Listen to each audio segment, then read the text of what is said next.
Today we're looking at Pinterest.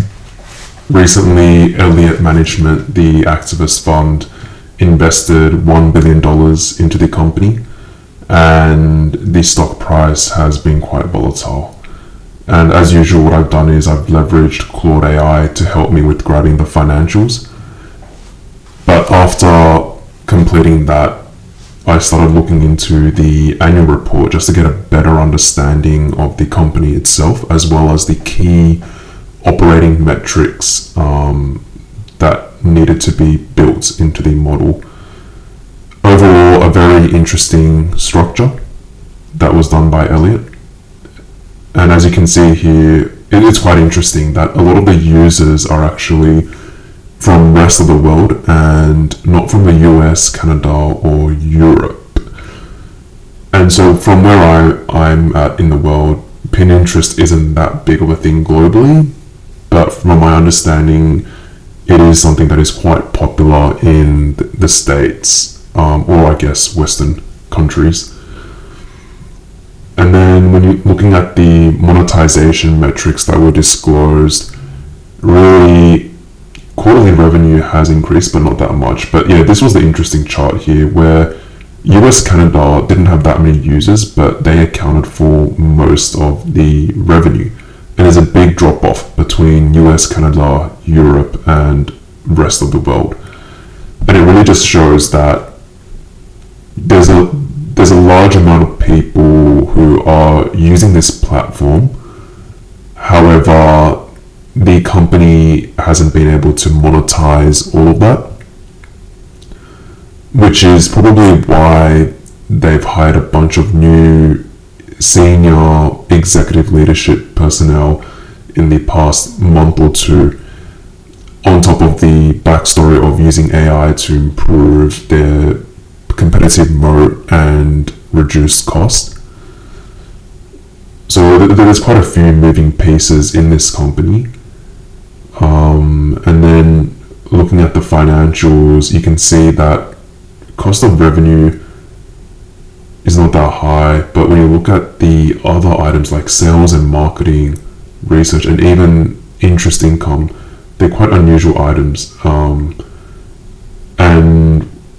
I did figure out later on that interest income is such a huge inflow, just given that they had a large amount of cash that was invested into marketable securities, basically corporate bonds, treasuries, just somewhere that they can park their cash so they can earn a yield while they figure out what to do with it and hold it in reserve. And then down here, just going through the cost items to get a better understanding of what were the key drivers of the business and how large they were proportionally. And then yeah, so this was interesting where you could see cash was 900, but then they actually had a bunch of marketable securities that they were holding.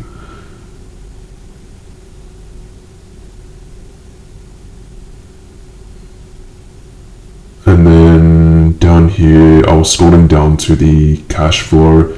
Yeah, the share-based compensation definitely shocked me a little bit, but I guess it also made a lot of sense where with a lot of tech companies that would have had poor cash flows originally, they would have paid a lot of shares. But this share-based compensation was actually a bit confusing later on in the video, where I was trying to figure out the value of the business and how to factor in the shares. And here you can see they provided a description of what they're actually parking their cash in, and usually it's quite short term, so 90 days or a few months, basically just to earn a better yield than holding it in a cash account. And so yeah, you can see treasuries, commercial paper, so really safe investments or asset holdings that can be liquidated if required. PPE was pretty low, which is not unusual for a tech company. Goodwill intangibles fairly low for this company, but not unsurprising. And then here, looking at the commitments and contingencies, there was a noticeable 312 mil, and that was actually related to their AWS agreement. So what's interesting is that the company itself right now doesn't have any borrowings until that Elliot deal was announced, where Elliot would give them a bunch of convertible senior notes. And so really a change in financial structure for the company, which I'll talk about later on. And then in recent years, the company has really been doing a lot of share buybacks. And I guess in a way, if you have a lot of cash, which in this case is true on the balance sheet, what is the best use of that cash if you are not spending it on investments and capex? And just look at the share price. The share buyback is quite huge. Like the market cap's like 12 bill now, but a year ago when the share price was at 34, it was probably, let's say, 14, 15 bill. Like 2 bill of a 15 bill company. It's quite a material share buyback program that they've engaged in over the past few months. And you can see here when they announced the Q4 results, there was like a massive drop off around 16-17%. And the market has since recovered, so maybe it was an overreaction by the market. Obviously, the financials didn't meet the expectations of the market, which we'll go into a bit later on. But in the US in particular, there's a strong focus on quarter-on-quarter performance. And so there's actually a lot of pressure for tech companies, especially that are meant to be in the growth phase, to actually deliver to market expectations on a quarterly basis. And evidently, we don't know where this is going, just given, and this point was interesting here, where they said they want to reduce the workforce by 15% and invest that money into, eventually AI, I think was the announcement, and 100 mil year in savings or more, I think, was the intention. So they were saying, 15%. And I think, it must have been a different announcement where they said 100 mil approximately. And then going into the presentation, so Pinterest actually had a few useful charts here. So I think this was a red flag. Quarter-on-quarter revenue was down in terms of growth. It's been trending down. Not a good sign. Monthly users has been relatively flat in terms of growth. But again, the issue isn't the number of users, it's the monetization of that user membership basis, where really you're making all your money from US and Canada, and you've got such a massive client base in the rest of the world and Europe, and you can't monetize it. And how do you monetize it? You look at the cost here, they've been pretty disciplined as a percentage of revenue. Everything's been pretty much flat or downwards trending, which is always a good sign. So they've been very disciplined to actually maintain that EBITDA margin here, which actually has been up quarter on quarter. And even, you can see here in these charts here. And so really just strong focus on quarter on quarter, which has been interesting. Not something that I see in my country, but definitely a US thing. But this monetization issue is a big one. And basically I've asked Claude AI. So when I initially asked Claude AI to build a historicals, it built a pretty simple one, but I really wanted the breakdown of the membership numbers as well as the average revenue per user to be included, just to get a good sense of what the percentage increase was required to get it back solved to what the market was valuing it at that point in time. Claude AI did struggle initially to get the numbers right. It took a while, but it managed to figure out that it was grabbing the wrong thing before it did fix it up by itself. And the idea is that you will be able to drive the percentage growth in these assumptions to drive your total revenue. And you can see here, this is once Claude AI has gone through everything. Like, it's been able to neatly lay out everything here. And what I did afterwards was look at the growth rate in terms of both from a membership, like number of users perspective, as well as the average revenue per user. And depending on the region that you look at, you get a few different answers. So when looking at the US, both the average revenue per user as well as the membership growth was actually quite good. And then when you look at the rest of the world, it was even higher. So the business was definitely growing at a pretty fast pace.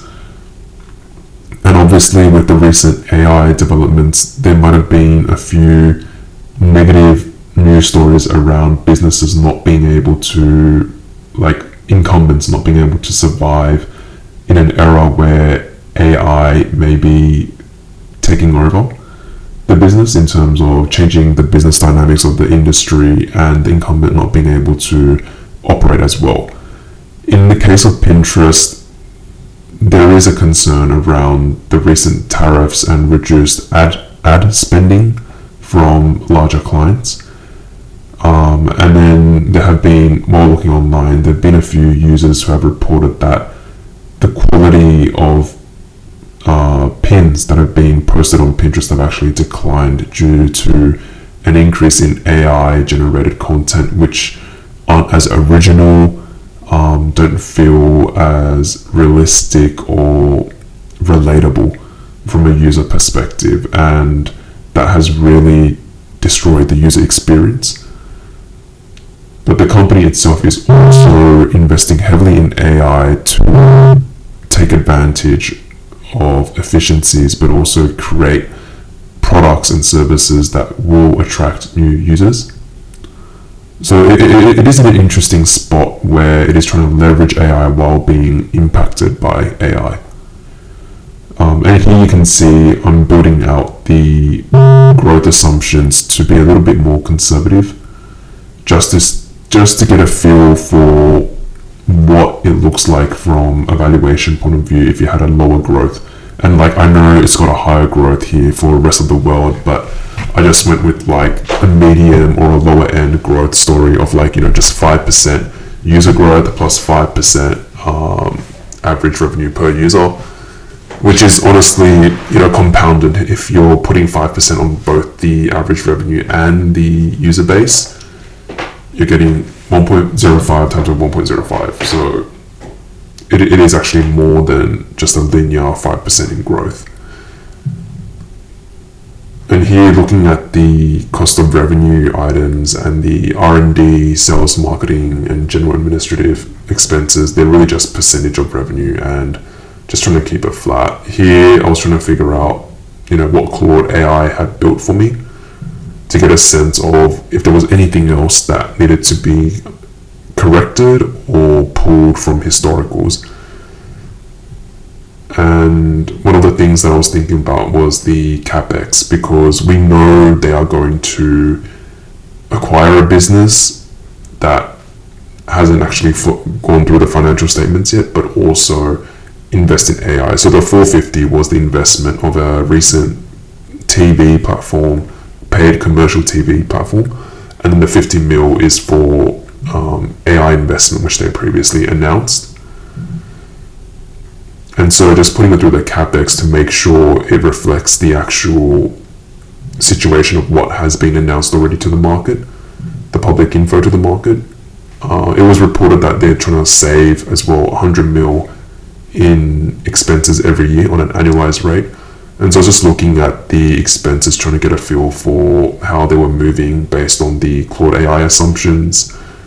I was being a little bit conservative initially by thinking maybe we just don't change it, let's just keep it flat and not give them the benefit, because it's always good to build, I guess, a buffer towards the stock price so that you feel a bit more comfortable in terms of how much, like what are the main factors and how much more it can move. Here we're looking at the cash flows, and it's actually quite interesting that Claude AI actually picked up that there's a large proportion of stock-based compensation, around 800, 900. And so the question is, how do you actually build that into your valuation? And the reason for that is because when you're actually issuing stock-based compensation, you would actually be issuing shares. And you've got to be careful. So you're either going to issue more shares or you have to treat it as an expense item. It's got to be factored one way or another. in the case of Pinterest, it is quite a large number, so it does have a big impact. So the approach that I took here was the more conservative one, which was just treat it as an expense, upfront expense on the P&L and cash flow. It does penalize the company a bit more, in my opinion. However, it is something that should be factored in one way or another. The other key component here was the share buyback program. So this is the interesting part with Elliot's deal, is that effectively they've provided $1 billion in convertible senior notes that attract interest and margin on top. But because it's a convertible, they have the right to convert it at a later date. And the purposes that interest is using this additional borrowings from Elliot is to actually carry out share buybacks. Effectively, it's the same as doing a dividend recap, where you're borrowing money to pay out a dividend. And in a way, it is effectively changing the capital financial structure of the company. So from Elliot's point of view, it's interesting because obviously as a debt product, you are ranked above equity, so it is a much less riskier investment. And on top of that, you have the optionality to convert to equity to participate in the upside once the share price goes above the strike price of 22 something. And from Pinterest point of view, there is a lot of cash on the balance sheet. So what do they do with the cash? Is it best used to invest in the company, or do they just simply return it to investors and let the investors decide what they want to do with the money? So really it's a bit of a mix of financial engineering here being done by Elliot, and potentially them having the expertise or having the vision to actually bring in AI to improve the overall efficiency of the company. Not too sure how they monetize the proportion of users who aren't generating as much revenue as the US and Canada regions, although that is potentially something on the cards, given there has been a strong push from Pinterest to hire sales and go-to-market executives. And obviously, given that that they are going to do a share buyback in the future, which will use up cash, you've got to put it through the model to make sure when you do the DCF and share price valuation that you're factoring this is in the market would be aware of this. You are going to have a drop in cash, but you will have a decrease in the number of shares, which should theoretically increase your share price. And so you can see here what I've done is I've put in a toggle for 10%, 5%, just to see when you increase the growth rate for the number of users and the average revenue from per user, what it would look like from a share price perspective. Then I'm putting another toggle here for the amount of annual cost savings that would occur every year and how that would impact the share price. They've announced that they're targeting 100 mil in a separate announcement. And so what I've done is I've tried looking at, what happens if they don't achieve that? What happens if they over deliver and actually achieve more than that? How much of an impact is that to the share price? Because management can always say one thing, but whether you can deliver or not is a completely different matter. And here you can see, it's quite sensitive. The share price is quite sensitive to the growth rate. But obviously, if you're putting in 10% growth on users and then 10% growth on their average revenue per user, that's effectively 20% increase on one region's revenue, which is very significant. Which is why in the end I was more comfortable towards the 5%.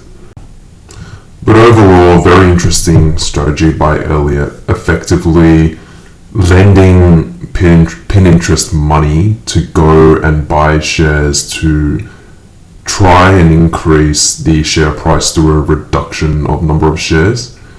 And I guess once the share price increases enough, Elliot would just be able to convert their loans into equity and make a gain on the difference between the strike price of 22.72 and whatever the share price comes out to be. And if all of that doesn't work, then I guess it's still a debt product. They have to be repaid, although the interest would be quite low at around 1.75% per annum. So I guess limited downside for Elliot with material upside if everything goes well, but also helped by the fact that they've structured it in a very neat way. So that's all for today. Let me know what you guys think below. I think this was a very interesting transaction structure, and it was something that I've definitely learned a lot from. Thank you.